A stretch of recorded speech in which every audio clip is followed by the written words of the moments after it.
que pertencia a Joás, a Abiesita, e a Gideão seu filho.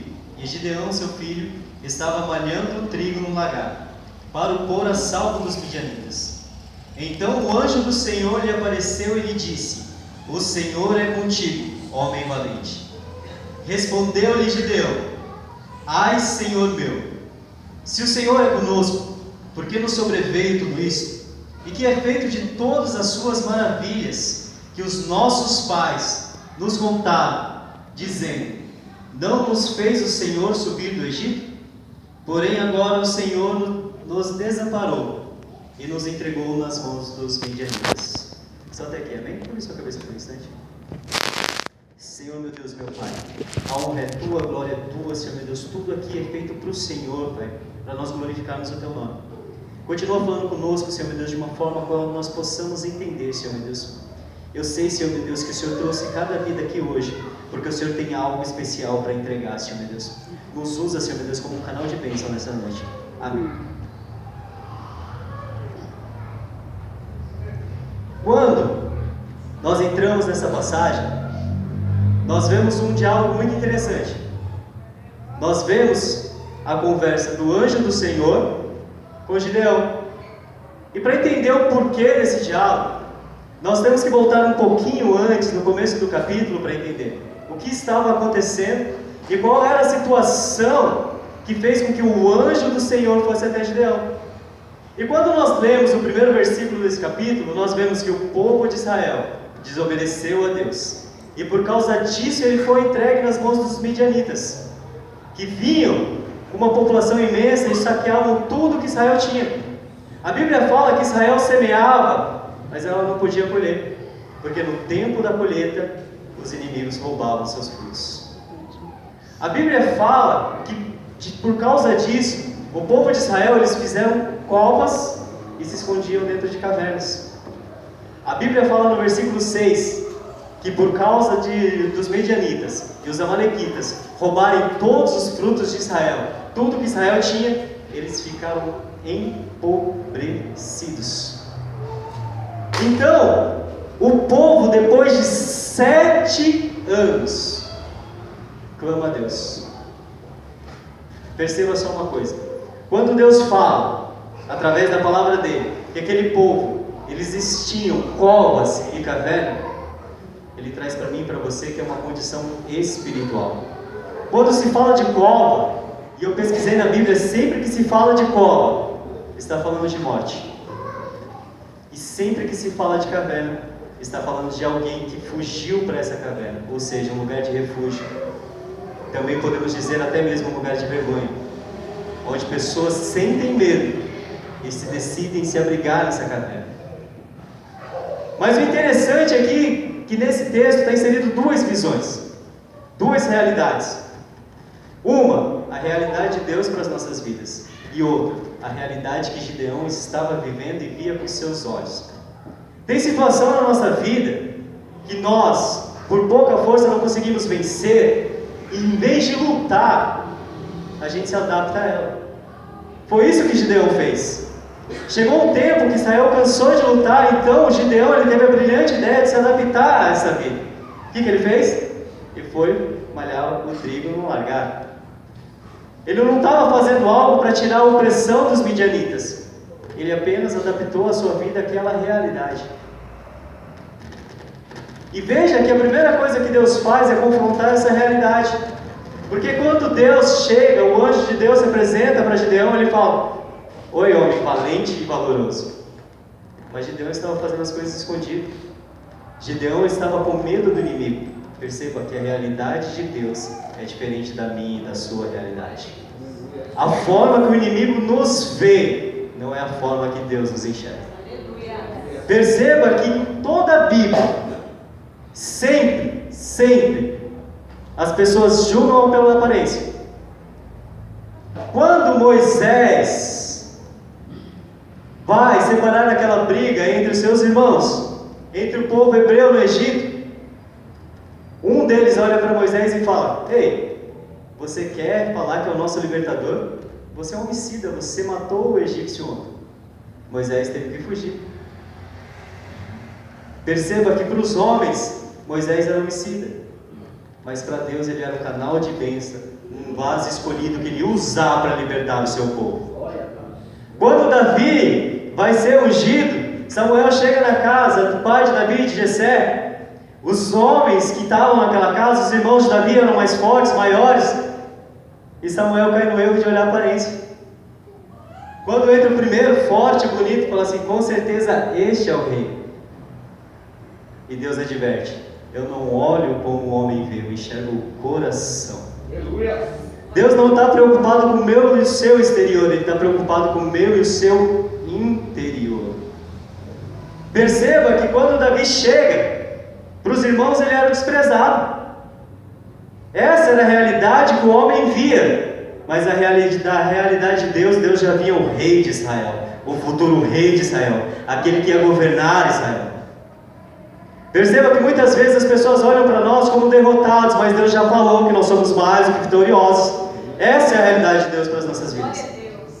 E Deus começa a confrontar essa realidade.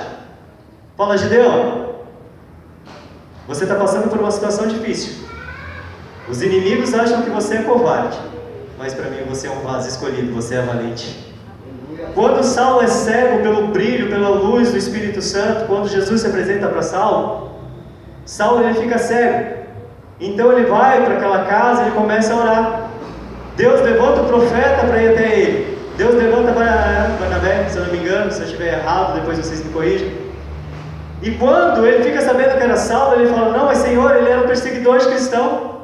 Ele é seu inimigo.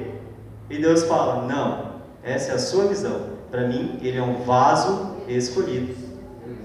Quando Deus olha para essa igreja nessa noite, Ele não vê derrotados, Ele não vê coitados, Ele vê vasos escolhidos. Essa é a realidade de Deus para mim e para a sua vida. E como sempre, isso é normal do homem fazer, a nossa carne tende a isso, Deus apresenta aquela realidade. E agora Gideão quer confrontar a sabedoria de Deus. Fala, Senhor, mas se o Senhor está conosco, por que nos sobreveio tudo isso? Cadê aquele Deus que os nossos pais, olha ele sentenciando a sua própria culpa. Ele não fala o nosso Deus, ele fala os nossos pais falaram do Senhor. Ou seja, o culto a Deus estava escasso. Não se tinha mais o culto a Deus naquela região. E ele fala, mas os nossos pais falaram que o Senhor levantou o nosso povo com mão poderosa, tirou a gente daquela opressão.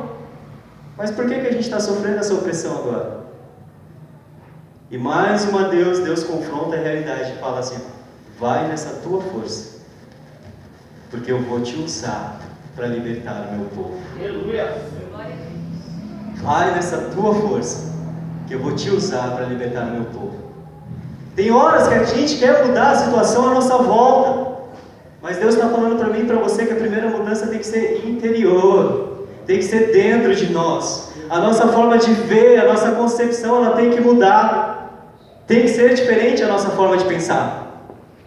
Porque enquanto você tiver com esse pensamento de derrotar, enquanto você tiver esse pensamento de coitadinho, você não vai ver as grandes obras que Deus tem para fazer na sua vida. Verdade. Enquanto você pensar pequeno, você nunca vai ver o grande de Deus. Você reflete o Deus que você serve. Aleluias. Então você tem que refletir um Deus grande, poderoso, como foi louvado aqui nessa noite. Aleluia. O nosso Deus é grande, o nosso Deus é poderoso. Verdade, meu Deus. A nossa forma de pensar que tem que ser mudada. Aleluia. E perceba que agora Gideão ele começa a pedir sinais para Deus. Fala, não, se o Senhor está comigo mesmo, faça sinais. E tudo que Gideão pede, Deus faz. E depois que Deus atende esse desejo, Deus vai lá no íntimo de Gideão e fala assim, agora vai lá na sua casa, porque você está falando que eu te desamparei, vai lá na sua casa, a casa do seu pai, e destrói os altares estranhos. Deus está falando para Gideão, fala assim, não fui eu que te abandonei, foram vocês que abandonaram os meus caminhos, mas mesmo vocês sendo falhos, eu amo vocês e eu estou disposto a mudar a situação novamente. Eu creio, meu Deus. Você pega o livro de Juízes, você vai ver sempre do começo ao fim, altos e baixos, altos e baixos. Quando o povo estava sendo oprimido, lembrava-se de Deus. Deus livrava. Quando o povo estava bem, esquecia-se de Deus e entrava a opressão de novo.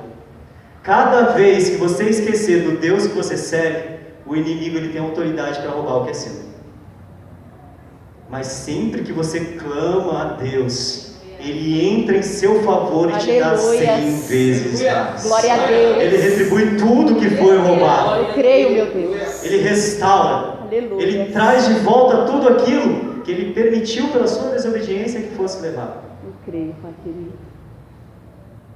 Não é Deus que precisa mudar. O nosso Deus é imutável. Aleluia. É a igreja do Senhor que precisa mudar. Glória a É a igreja do Senhor que tem que entender isso. Não é o nosso Deus que mudou, porque diz a Bíblia que Ele é imutável. Ele é o mesmo Deus que abriu o mar vermelho. É o mesmo Deus que fez chover pedra sobre o inimigo de Israel. Fomos nós que mudamos. No meio da nossa caminhada, muitas vezes nós tendemos a achar que sofrimento faz parte das nossas vidas. Esse não é o plano de Deus para mim e para você. Aleluia. Ele falou que nós teríamos aflições.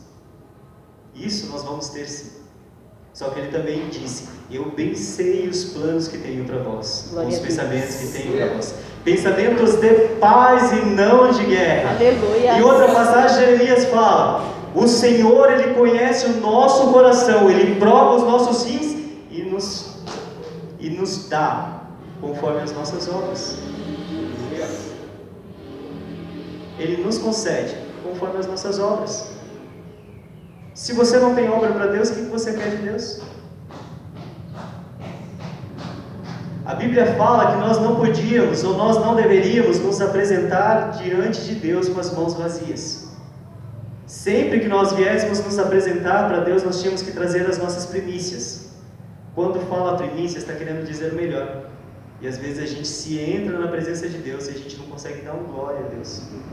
A gente não consegue agradecer a Deus nem pelo fôlego de vida. Nós não conseguimos agradecer a Deus porque mesmo o país estando em crise, nós estamos empregados e muito bem, obrigado. Glória a Deus. Nós não conseguimos nem agradecer porque enquanto muitos estão chorando derrota, a cada dia nós somos vitoriosos. Aleluia. Glória a Deus. Quando Deus fala para Gideão derrubar os altares da casa, quando a Bíblia fala casa, ela está representando a nossa vida. Deus quer dizer para mim e para você: tira tudo que é estranho da sua vida. Aleluia. Tira tudo que não convém da sua vida. Glória a Deus. E pode ver a obra que eu vou fazer. Aleluia. Se nós não tirarmos o estranho da nossa vida, Deus não vai operar nas nossas vidas. Veja só, quando nós entendemos isso, quando nós mudarmos isso, ninguém segura mais a igreja. Aleluia, meu Deus. Ninguém vai mais segurar a igreja do Senhor. Glória a Deus. Jesus Cristo disse que Ele é o cabeça, nós somos o corpo. E muitas vezes a gente quer ser a cabeça e fazer Jesus Cristo virar o corpo. Inversão de valores, forma de pensar errada. Nós falamos que Ele é o Rei dos reis e Senhor dos senhores, e não permitimos que Ele governe. Era isso que Israel fazia. Adorava a Deus de manhã, à noite a Baal. Adorava a Deus à noite, de manhã a Baal. Quando Deus manda derrubar aquele altar, Ele fala: sabe aquela florestinha lá que vocês fizeram, porque Baal é um Deus da colheita, mas é engraçado que vocês não estão colhendo nada? Vai lá, tira aquela lenha e faz de holocausto para mim, que vocês vão ver como um Deus verdadeiro trabalha. Glória a Deus. Glória a Deus. Enquanto servimos deuses estranhos, deuses falsos, Deus não vai agir. Mas quando nós entregarmos o nosso coração para o verdadeiro Deus, Glória a Deus. aquele que nos amou tanto, Aleluia. que nos ama tanto, que Ele enviou o seu único Filho para morrer por mim e por você, só para que hoje nós pudéssemos estar aqui Glória a glorificando, Deus. engrandecendo o nome de Deus, Aleluia. as nossas vidas vão ser transformadas. Oh, Deus maravilhoso. Paulo fala: não vos conformeis com o que há neste mundo, mas antes transformai-o tendo uma mente renovada. Ou seja, Não vos conformeis com o que há no mundo, ou seja, uma mudança de pensamento, uma mudança interna. E quando essa mudança interna acontece, a mudança exterior fica clara. Quer mudar a sua situação? Muda a sua forma de pensar primeiro. Glória a Deus. Quer mudar o que está acontecendo à sua volta? Muda seu jeito de agir primeiro. Aleluia. Para de ser orgulhoso e se prostra para você ver a diferença. Aleluia. Porque Deus, enquanto Israel tinha força para tentar lutar, Deus no chão. Foram 7 anos. 7 anos Israel achando que ia ganhar. Deus deixou. Quando Israel se prostra e a Bíblia fala que eles clamaram ao Senhor, Deus enviou o anjo. Glória a Deus. Tem pessoas aqui hoje que entraram para clamar, e deixa eu te falar, Deus está enviando o anjo em seu favor. Glória a Deus. Quando nós clamamos, Deus